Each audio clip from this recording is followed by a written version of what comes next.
రాశి వారికి ఈ రోజు ఏ విధంగా ఉంది? తులారాశి వారికి ఆకస్మికమైన ఖర్చులు ఉన్నప్పటికీ కూడా ముఖ్యంగా మీ యొక్క అభివృద్ధి కొరకు అంటే వృత్తికి సంబంధించిన అభివృద్ధి కావచ్చు, వృత్తిలో కీలక నిర్ణయాలు, నూతన మార్పులు, నూతన నైపుణ్యాలు, అదేవిధంగా వ్యక్తుల సహకారంతో సమస్య పరిష్కార దిశగా ఆలోచనలు చేస్తూ ఉన్నత స్థాయి వ్యక్తుల యొక్క సహకారంతో ఆధ్యాత్మిక ఆశీస్సులతో మంచి నిర్ణయాలతో ముందుకు వెళ్ళడానికి విశేషంగా కృషి చేసే అవకాశం అనేది ఉంది. అయినప్పటికీ ముఖ్యంగా జాగ్రత్త పడవలసిన విషయం ఏంటంటే కమ్యూనికేషన్ విషయంలోనూ లాజికల్ థింకింగ్ విషయంలోనూ కొంత తగిన విధంగా ఆలోచనలు చేస్తూ ముందుకు వెళ్ళినట్లయితే అది మరింత మంచి ఫలితాలు ఇచ్చే అవకాశం ఉంటుందని మనం ఇక్కడ భావించవచ్చు.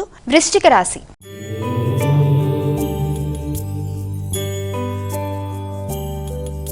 వృశ్చిక రాశి వారికి ఈ రోజు ఏ విధంగా ఉండబోతోందమ్మా? వృశ్చిక రాశి వారి యొక్క అభివృద్ధికి సంబంధించిన విషయాలలో ఆలోచనలలో అధిక శాతం ఎక్కువగా వీరి యొక్క ఆలోచనలన్నీ కూడా ఈ వృశ్చిక రాశి వారికి స్నేహ సంబంధాలు, సంతాన అభివృద్ధి, అలాగే ఏదైనా విందులు వినోదాల్లో పాల్గొనే పరిస్థితులు లాంటివి ఎదురయ్యే అవకాశం ఉన్నప్పటికీ ముఖ్యంగా అధిక శాతం సంతాన అభివృద్ధి మీద దృష్టి సారిస్తారు. వారి విద్యా విషయాల్లోనూ, వారి యొక్క అభివృద్ధి కొరకు, పెట్టుబడుల కొరకు, ఆత్మీయులతో మంచి సంబంధ బాంధవ్యాల కొరకు, దూర ప్రాంత ప్రయాణాల కొరకు మొదలైన వాటి కొరకు ఆలోచనలు చేస్తారు. కీలక నిర్ణయాలు చాలా వరకు అనుకూలించే అవకాశం ఉంది కనుక ఆ విధానంలో దృష్టి సారించుకుంటూ ముందుకు పెడతారు. అయినప్పటికీ కూడా సంతానం అభివృద్ధి విషయంలో మీరు ఆశించిన స్థాయిలో మీ యొక్క నిర్ణయాలకు తగిన విధంగా అవకాశాలు లభించే అవకాశం అనేది సామాన్యంగా ఉన్నప్పటికీ కూడా దానిని మీ యొక్క పుణ్యబలంతో అభివృద్ధి చేసుకుంటూ ముందుకు వెళ్ళడానికి ప్రయత్నాలు చేస్తారు. ధనుస్సు రాశి.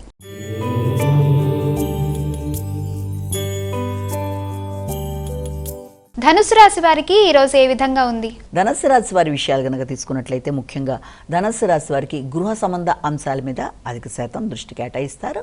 స్థిరాస్తులు, వాహనాలు, పూర్వపు గృహాన్ని మళ్ళీ ఏదైనా రిపేర్ లాంటివి చేయించడానికి కావచ్చు, ముఖ్యంగా తల్లి వారి యొక్క ఆరోగ్య శ్రద్ధ, తోబుట్టులతో కలిపి నిర్ణయాలు తీసుకోవడం, ముఖ్యంగా సంతాన అభివృద్ధి కొరకు ఆలోచనలు చేయడం, ఇవన్నీ కూడా ఉన్నప్పటికీ కూడా ముఖ్యంగా ఇక్కడ గమనించవలసింది మీపై ఉన్నతాధికారులతో కావచ్చు, లేకపోతే ఎవరి సహకారాన్ని కాంక్షించి ముందుకు వెళ్ళేటప్పుడు కావచ్చు, వీలైనంత వరకు ఎవరితోనూ ఘర్షణలకు తావివ్వకుండా ప్రశాంతంగా నిర్ణయాలు తీసుకుంటూ ముందుకు వెళ్ళాలి. వ్యక్తిగత ఆరోగ్య విషయంలో కూడా శ్రద్ధ తీసుకోవాలి. అనవసరమైన విమర్శలకి, అనవసరమైన ఘర్షణలకి దూరంగా ఉండి మానసిక ప్రశాంతతని పెంపొందించుకోవాలి.